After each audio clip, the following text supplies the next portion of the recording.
I'm Kat, and this tutorial is one in a series of videos that I am doing on Tom Bihn's Pearls and Peril inspired jewelry. This one is how to make this jumbo pearl and brass safety pin necklace. I think it's really fun, interesting, different. And for a DIY necklace, it feels really heavy and substantial. I think it makes a great statement piece. If you haven't watched my previous video on how to make the safety pin earrings, you could go back and do that now. But I also hope that you'll stay tuned for the other videos in this series. For this, you'll need some beading wire. I got this in gold tone. I think it was less than $4 for the whole spool at Michael's. You'll need some pliers with wire cutters on them.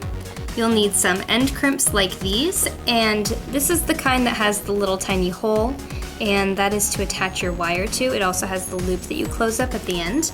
I got a whole pack of those, all of these for less than $3 at Michael's. You'll need some Quilter's brass safety pins. These are size 2, and I got this whole pack of 80 for $9 at Beverly's Fabrics. I had a hard time finding them. I couldn't get them at Joann's or Michael's. They only had really small packs of them, and they didn't have the different sizes there. You'll also need some jump rings. I'm using 2 small ones and a large one, as well as a lobster clasp. And I got this pack that had it has some fish hooks that I'm using for another project in this series. Also the lobster clasps, the jump rings, it has some little end crimps in here, as well as these head pins and eye pins. I got this for $3, so that's a pretty good deal. You might want to pick one of those up at Michael's. And the faux pearls that I'm using are pretty big. I actually got a couple of these strings. I think I'm probably going to end up using 2.5 or 3 of these strings, and I got these for 99 cents each at Michael's. But mainly what you're concerned with is that the safety pins are about twice as long as the pearls are wide, because they need to be the right size in order to lay right in the necklace. The first thing I'm going to be doing is measuring and cutting my wire. I want my necklace to be bigger than a choker on my neck, and I need to take into consideration that when I add the beads to it, it's going to be a little bit smaller. So I'm measuring this string to fit around my neck, and then I'm adding 3 or 4 inches so I have enough to work with. I'm going to use the wire cutters on my pliers to cut that. And this is one place where you really don't want to skimp and end up not being able to finish your necklace. Next, I'm going to tie a knot in the end of my wire as close to the end as possible so I don't waste too much of it. And I like to use my pliers to grip the end and pull it tight. And I'm just tying a second one over that to make sure I have a big enough knot for my end crimp to hold on to. Also, I don't want to do one knot and then have it tighten up as I wear the necklace and then one day end up with a smaller knot that's going to slip through the end crimp, because then my necklace would break.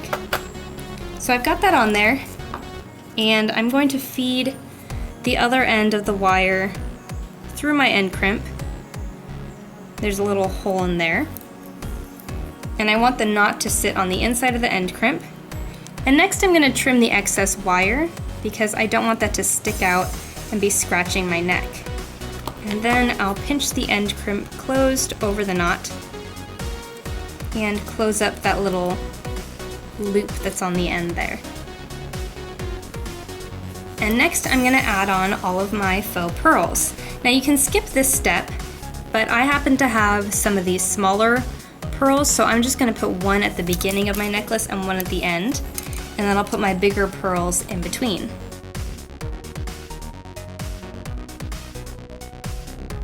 So hold your necklace up to your neck, and if it's almost as long as you would wear it, then it's perfect, because you're going to add in a little bit of length. We're going to end up using up probably another extra inch of necklace to be able to add the safety pins on, because they do create a little bit of space in between the pearls.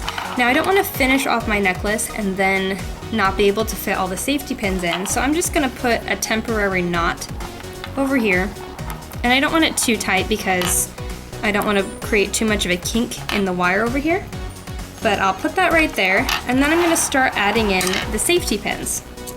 So starting between the first 2 large pearls, I'm going to attach one, and then I'm going to attach another one next to it, and it's going to go through the center of that first one, and then over the wire in between the next 2.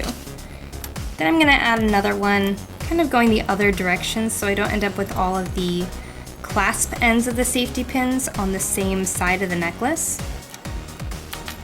And I've just put that over the wire and going through the centers of both of these two safety pins so that this one isn't going to be sliding around wherever it wants. And then on the next one,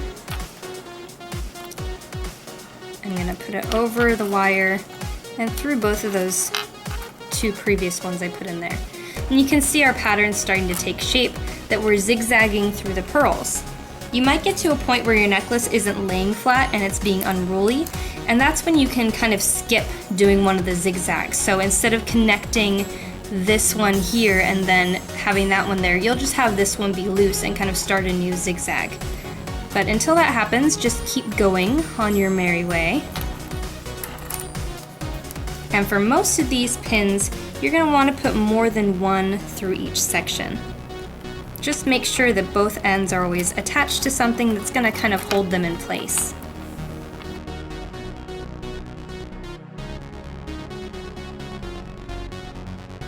And once you've gotten everything strung up, if it looks a little bit too uniform, you can just add in a couple of pins randomly to shake it up a little.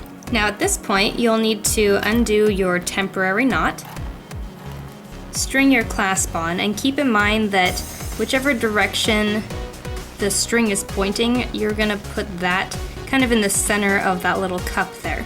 So make sure you string that on the correct way. And then you're gonna wanna try to tie a knot as close to the center of that little cup as possible.